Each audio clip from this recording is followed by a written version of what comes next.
নির্বাচন শেষ, বিএনপির সরকার গঠন।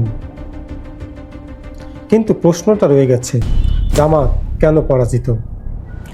প্রধানমন্ত্রীর পর সবচেয়ে গুরুত্বপূর্ণ মন্ত্রণালয় ধরা হয় পররাষ্ট্র মন্ত্রণালয়কে, কারণ আন্তর্জাতিক সমর্থন ছাড়া ক্ষমতার স্থায়িত্ব দুর্বল হয়ে পড়ে।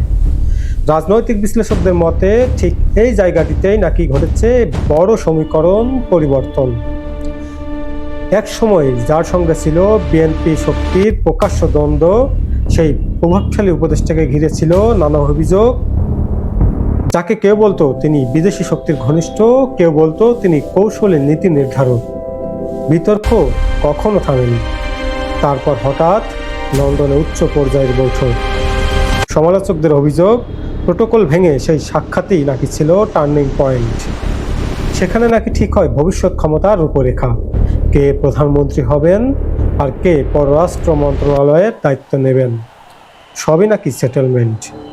লন্ডন সফরের পরে নির্বাচনের ঘোষণা। ভোট হলো শান্তিপূর্ণ, বড় কোনো সংঘাত নেই। বিরোধী পক্ষ বলছে ঝামেলা না হওয়ার কারণ ছিল ফলাফল আগে থেকে নির্ধারিত।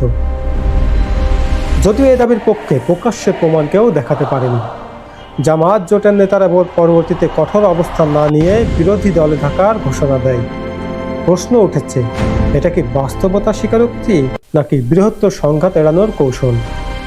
সমর্থকদের একাংশের দাবি, জনগণ তাদের ভোট দিয়েছে কিন্তু ক্ষমতার খেলায় তারা হেরে গেছে।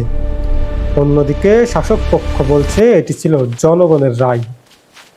তাহলে সত্য কোথায়?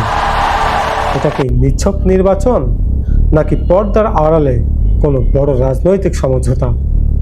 প্রশ্নগুলো রয়ে গেছে আর উত্তর সময়ের কাছে।